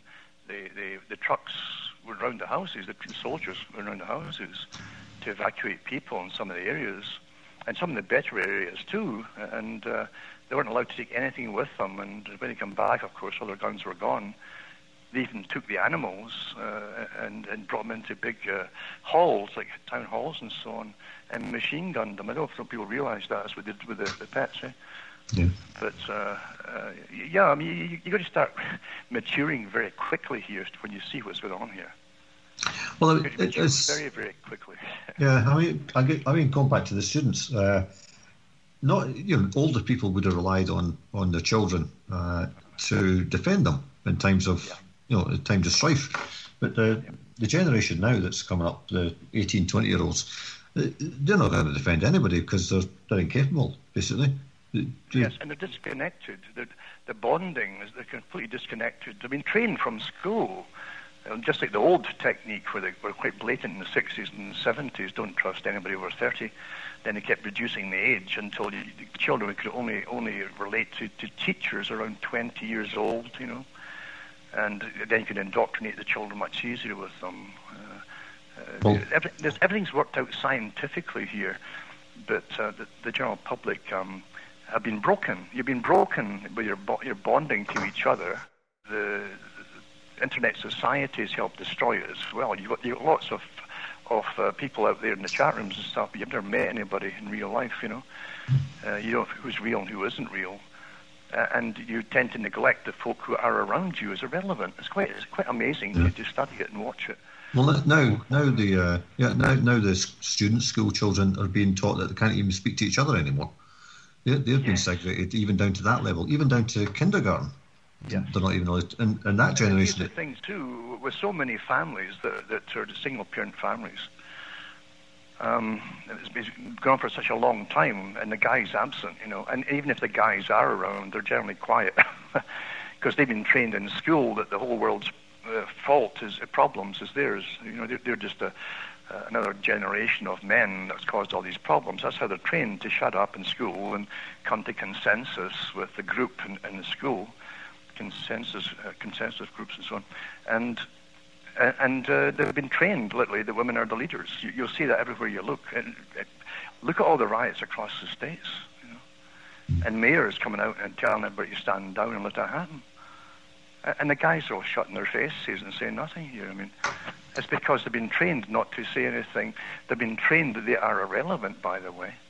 And then you add into it the hyper estrogen that's in their system, and the lower sperm count. As things start to fall into place, big time. Yeah. Yeah, I mean, even bringing it down to the most basic survival, if you like. Even if they had food, most youngsters these days wouldn't know what to do with it. I know. They wouldn't know how to cook. I knew somebody. I knew somebody from the States, and who did well for herself, you know. And she said to me, quite proudly, she says, I've never cooked in my life, she says. I was proud, you know, very proud. Meaning you don't have to, you see. In society that was doing okay in certain cities and certain areas and classes, the end thing was to always eat out. If you had to cook for yourself, you were obviously falling ranks in the class structure. But she proudly boasted to me that she could make a grilled cheese sandwich, you know. And I thought, wow, I think that's what it's come down to today. They can't even feed themselves if they had to, you know. Yeah, there was there was a little videos put up there, and there was two teenage boys, or teenage, I don't know, maybe late teens, and they were given a dial-up telephone, an old dial-up telephone, and asked if they could make a phone call. Yeah. And it took them about half an hour to work it out, and they had to be told at the end how to make it work. And the same goes with cooking. I think there's no basic knowledge instilled in them, because, as you say, I mean, there might be single parent families, there might be whatever, but in America for sure, a lot of people eat out all the time. All the time. Astonishing, really. And I can't understand how all these places survive. But then you look and think, well, they've all got people in them, so that's maybe that's true. They don't realise that you've been trained to be helpless in an emergency. What you do, if that, and look at them now with all these restaurants folding, deliberately getting put under. Whoa. And it's not just the mom and pops that are going under either. A lot of these the Dunkin' Donuts, McDonald's, Burger King, they're all closing hundreds of stores all over the country. It's not just the small ones, but of course that's just consolidation, isn't it? Yes. And sharing it out amongst themselves, the big chains, I guess. Mm-hmm. And it'll only be them left. But I guess when it's only them left, they could put up the prices again, just make it even harder to eat out. If that's all you've got. See, they don't plan on going back to a consumer society. No. Where you've got a variety of choices and buying things and so on. So they're actually fulfilling it with using COVID as an excuse, you see. Mm-hmm. And so this is the post-consumer society. And of course the new industrial revolution is not replacing it with anything to help you. It's not replacing it with industry. So I don't know why it's even called an industrial revolution, because I guess it's a revolution to destroy industry, I guess, put it that way. Yes, and also to fool people, Yeah. Because everybody's waiting, they're going to replace it with something. No, this is the complete ultimate. The Club of Rome, years ago, in their publications, from the very beginning actually, have said that democracy does not work. Now, they work on behalf of the elite that run the WEF, and they said that they have to bring in a system of authoritarianism to get things done, and that the old system is gone. The old system of work is gone, commerce is gone, and to replace it with a new system of emergency powers, basically. That's what they're talking about. Yeah. And you're in it now. I was going to say they published their books starting off about 1970s onwards, reiterating the same thing. Yeah.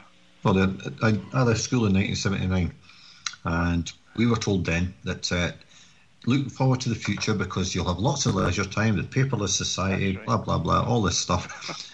What they didn't mention is you'd have leisure because you wouldn't have a job and you'd be starving. But we're going to have plenty of leisure time. It's just that you won't be able to have any leisure because you'll be constantly struggling to survive. They missed that bit out. Yeah. And that's what it is. But as I say, the West has been under attack, a deliberate, planned, with a massive bureaucracy working it like a battle plan at higher levels. There's no doubt about it. And what's happening now is what they said, that the people would not go along with the climate agreement. It would take too long. And so we need to get a more stricter measure to bring it. Well, COVID came along, that's it. That's the invention for it. Yeah. It seems that we mentioned this the last time we spoke. It seems to be the old British colonies that are bearing the brunt of this at the moment. Do you think? Isn't that interesting? Yeah. Yeah. Do you think some of these the Eastern European countries? I think we touched on this before last time as well. But I don't know if you know, in Bulgaria for the last, I saw this report the other day that for 70 days anyway, they've been on the streets and tens of thousands of people have been turning up every demonstration calling for the resignation of the Prime Minister or the President, what was he called. And as far as I was, I met that guy once when he opened a bridge up near where I was living and dug the first sod and all that kind of thing. And he was an ex-mafia gangster's bodyguard. So that's the calibre of the heads there. But they wanted him out because he'd sold... They reckon he'd sold them out to the mafia, basically. I'm not sure which mafia they were talking about. It was the European Union or just the elites or whatever. But the CIA runs the mafia over there. Yeah, they do. And again, the money that flows from the EU to make the roads and so on never gets there. It's always put in the papers. They're going to build this road and so many millions. It all disappears very, very quickly into these organizations that are the same organizations that they're using in even Biden's son's involved in other parts of the area, the Europe.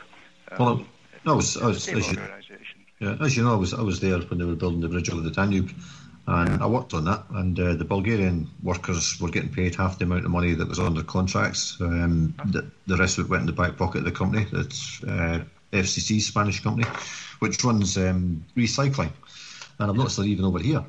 And I'm beginning to wonder if that's what they built the bridge with, recycled stuff, because it's fallen apart already. It's only been there 10 years. It probably is, yeah. Yeah, and that was going on back then, and it was pretty obvious it was all corrupt. And again, like you said, it was hundreds of millions of euros spent on this thing. Yes. And where it went, I don't know. I've got no idea. It is massive. The EU, again, is a front where the commission at the top is pretty secretive. Most folks don't even know who's in it. You don't get to vote them in, you know. And the fake ones down below, they're the politicians that can't even pass laws, you know. Yeah, I think they get 10 minutes a year to talk, something like that. Yeah, and that's right, 10 minutes. You know. Well paid for 10 minutes, absolutely. Yeah. But it's a complete farce. It's a front. And even a lot of the Soviet dissidents talked about it. It says that this is the real Soviet system. It's beyond what the old Soviet system used to be. Totally corrupt at the top with a different agenda than the people will ever fathom out at all. Everything we live in today is over us, is there for a different reason, and is part of a massive, it's like the big octopus idea or a spider's web, all connected across the world. And when you look at Ukraine, for instance, as I say, with the farces going on there, when you hear the people talking involved in the areas there, they all blame America and the CIA. So does Bulgaria. Yeah. Yeah, that's what they're told to believe. But and it's interesting too. Getting back to Norman Dodd, you know, and the Rees Commission and all the rest of it, in the 1950s, they talked about these non-governmental organisations. They're massive armies, really, with the leaders who live with pensions, like life pensions. These aren't little charitables. These are massive armies that can be mobilized at any time across the whole planet. And the CIA's got his fingers and everything. And that's what they put Dodd and the rest and wondered about. What is the CIA? It's never been explained yet. But as part of the MI6, it's CIA, it's Mossad, it's a few other ones too, all combined. It's one massive system that really works on behalf of this real global elite at the top to plan the future.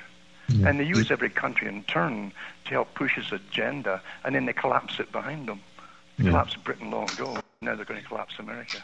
Yeah. Do you think these Eastern European type countries who still remember living under tyranny before, and a lot of them are on the streets now. I mean, elderly people as well who were repressed under Stalin, getting rolled out in wheelchairs and all sorts of things to protest. I mean, do you think those countries still instill that knowledge onto their children, and their children are probably a lot more politically aware than people in the West generally? Yeah. They don't buy the newspapers. They know the newspapers are all propaganda. The villages don't even sell newspapers. That's how much they disrespect them. Sure. But do you think it used to be, I think, believed that America could be the big stumbling block, because of the weapons, etc. But I can't see that happening. As we've just spoken about, they could take the guns off people very easily using food and water. But do you think the countries where their populations do get out in large numbers who aren't armed, is that going to possibly be like in Europe, in Eastern Europe particularly, where they can actually remember history, they're going to be the ones to stand up? They have the potential to do it, absolutely. The potential's there, and they still have although they're getting hammered too, they still have more intact family units, not all together, but they're getting attacked as well. As the same cultural changes are forced upon them, by the way. But you'll notice that Putin, over the last few years, has been kicking out all the different NGOs that have been doing the same old stuff as the colour revolution types and the Pussy Riots and going to churches and destroying churches. When you see the same MOs, by the way, it was the same MO they were using for the ISIS fronts across the Middle East. The churches were getting absolutely massacred and destroyed. Churches that were gone way back to about 100 AD, and totally destroyed with utter hatred planned, and taxpayers' money from Britain and the States funded all that stuff, to happen. Well, you're seeing the same thing across Europe. You're looking at this strange conglomerate at the top, to say, of special secretive agencies and so on, funding and managing all this kind of stuff. But Putin saw it all, and he says, no way, and he kicked them out as enemies of the state, and that's what they should be declared here at home as well. Mm-hmm. Well, it's not just Christianity being attacked. They recently announced they were going to make the Hagia Sophia in Istanbul into a museum. Yeah. And I can't understand why there's not been more protest against that even. Yes. It's incredible. I've been there, and you can't see that in any other context than being a place of worship. That's right. You're not going to go in there and say, "Oh, it's a nice museum." It's a huge part of the culture there, and I just don't understand why they've allowed that to happen. I think was it Putin or it's one of the others, maybe it was one of the Middle Eastern countries said that they couldn't believe that was being allowed to go ahead. I can't remember who it was, but it's again talking about religion. The students, young people, that they have no ties to religion anymore. No. Particularly UK, maybe more so in the States. In the more rural areas, but certainly not in the UK. I think you'd be hard pressed. People should remember, whether like it or not, it's nothing to do with liking something. The elite of the show that you're seeing today, at the top, that run it, the ones who manage it, the long-term strategy, because this is a very old war, their biggest enemy for centuries was religion, especially Christianity. That was their biggest enemy. All the planks, even in communism, that they had to follow, destruction of the family unit and so on, man and wife, it was held together by the religious social sphere, you see. And that's why it's always been first to get knocked off. Once you knock that out of the way, everything's easier to demolish underneath it. Well, it opens the door for all the evils to come in, I guess.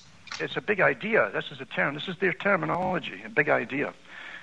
And Bush Sr. used this in his New World Order speech, remember? You can look it up online. Yeah. I see a New World Order coming into view. And he says it's a big idea, you know. Bush Jr., 10 years later, said exactly almost the same speech, New World Order. And same date, by the way, you know. And you're looking at part of the esoteric dictation that they put out for their own members across the world. No reporter even picked up and says, what do they mean by a New World Order? You know, what's he talking about, a New World Order? Who's New World Order? What new big idea? Mao Zedong. Because these are all parts of the same revolutionary parties that do the left-hand path, right-hand path. They work together, dialectic, you see. And Mao Zedong said he wasn't afraid of anything. He says all power comes from the barrel of a gun. But when he was asked if anything that made him afraid, he says he's only afraid of a big idea.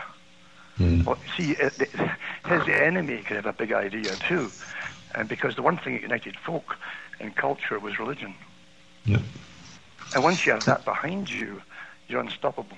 Yeah, well, that was pretty obvious back in Jerusalem when the Muslims, Christians, everybody lived together side by side, no problem at all, until the establishment decided that they wanted to start causing trouble amongst them.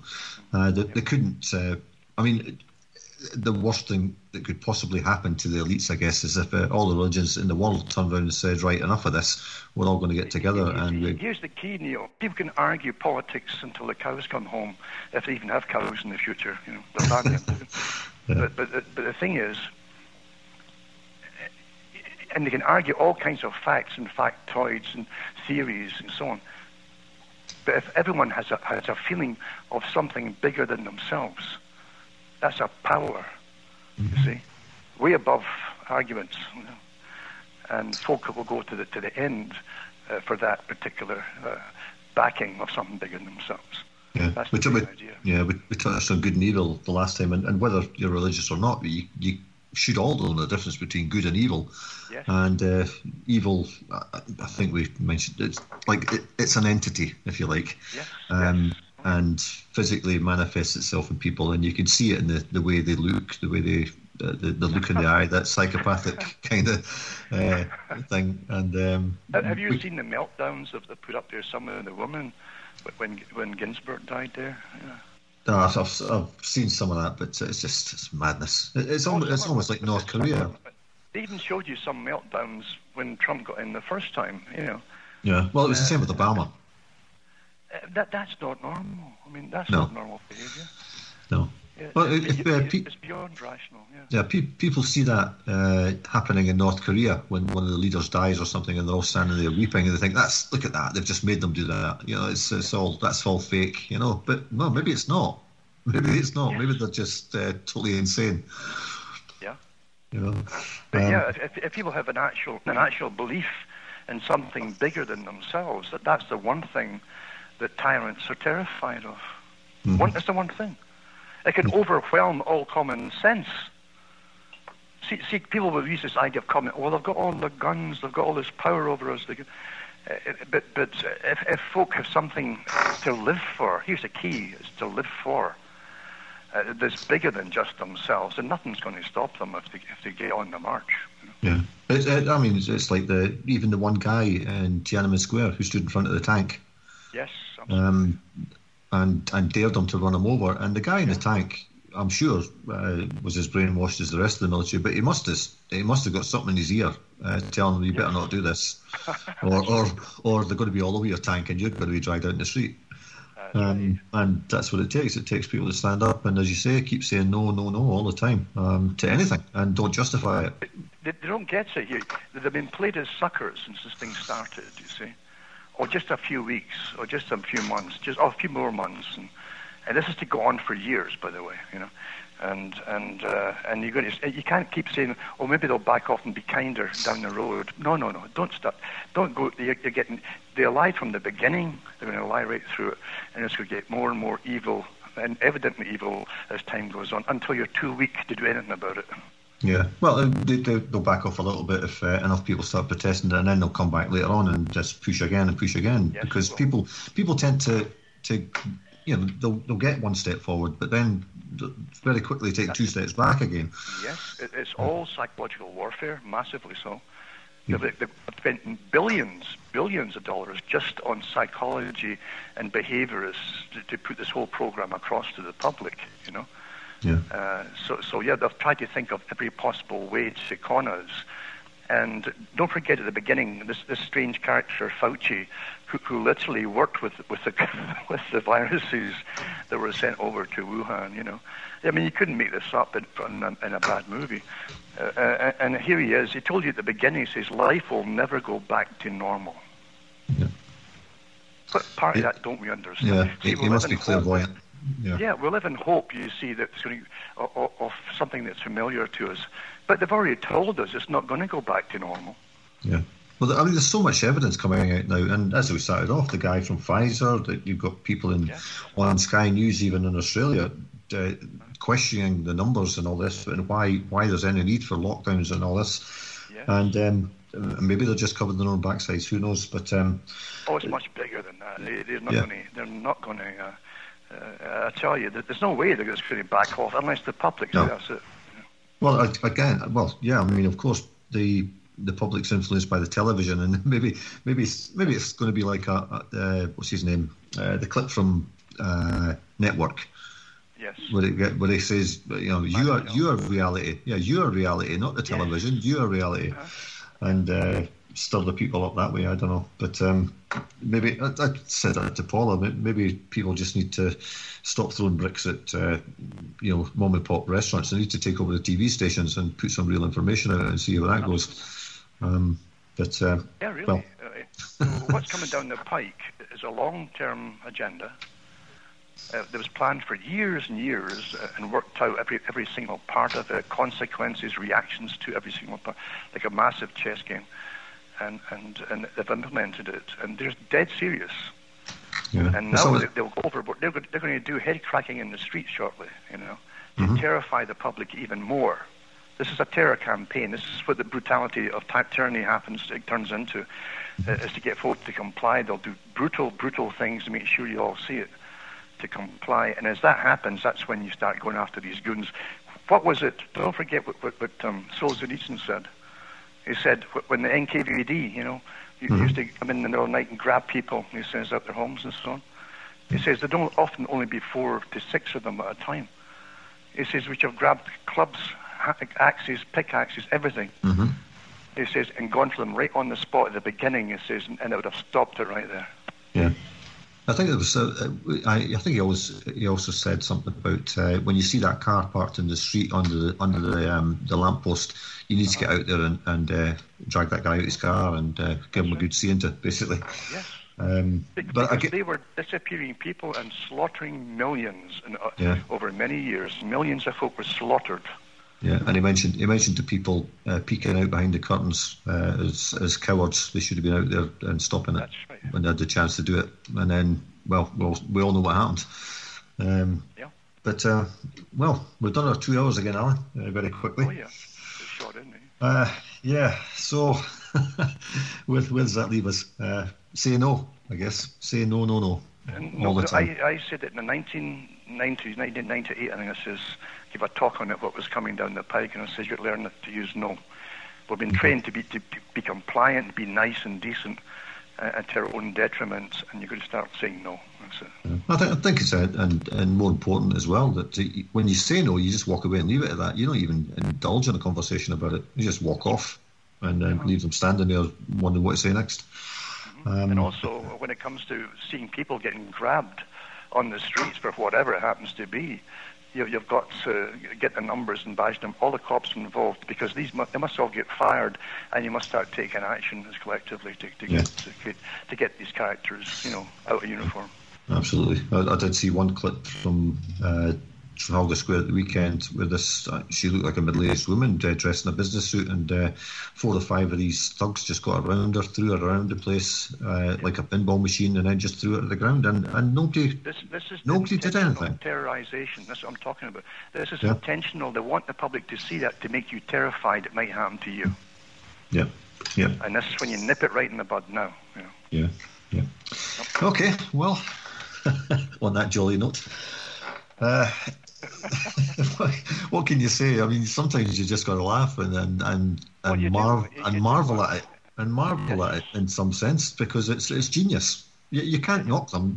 They've thought this out pretty well, and they've had all the time in the world to do it, and all the money, all our money to do it too. Yeah. But it's got to be stopped, and that's the end of it. So, okay, well, pleasure talking to you again. Well, always informative. Okay, so with that, we'll sign off and be back on, what day is this? Wednesday. We'll be back on Sunday with news and views. With that, we'll say goodbye.